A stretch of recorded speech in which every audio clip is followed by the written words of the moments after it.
বাংলাদেশ জাতীয় চিড়িয়াখানা থেকে আপনাদের স্বাগতম। আপনারা দেখছেন কালবেলা লাইভে।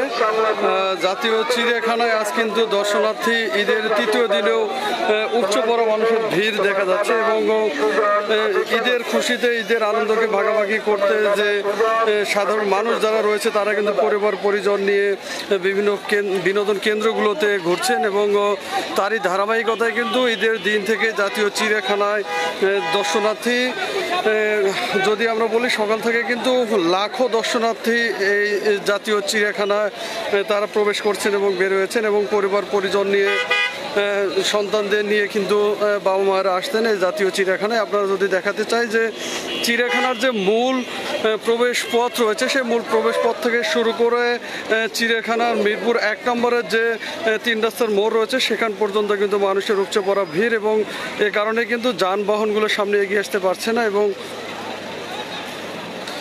যে কারণে চিড়িয়াখানার মূল গেট থেকে কিন্তু 3 রাস্তার মোড় পর্যন্ত পুরোটাতেই যানজটে ভরে গিয়েছে। আপনারা দেখছেন জাতীয় চিড়িয়াখানার সামনের দৃশ্যটি।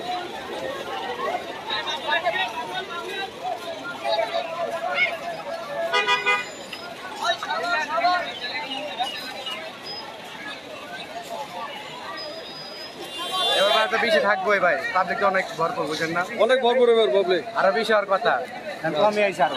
আচ্ছা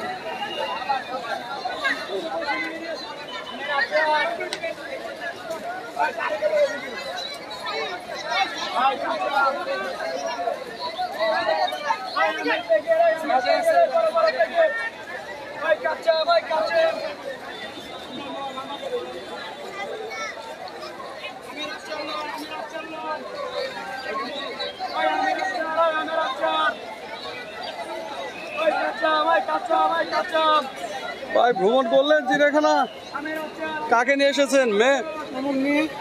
আচ্ছা আম্মু, কেমন লাগলো চিড়িয়াখানা? কি কি দেখেছো? কি কোনটা ভালো লেগেছে বেশি? বাঘ, বানর, অনেক কিছু দেখেছো?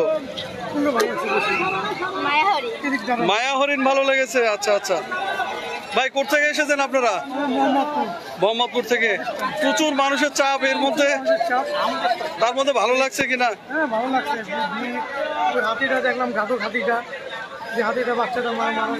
যে বাচ্চাটা মেরে ফেলছে, ওই হাতিটা কি বেঁধে রেখেছে বাইরে? বেঁধে রাখছে না? ধন্যবাদ আপনাদের।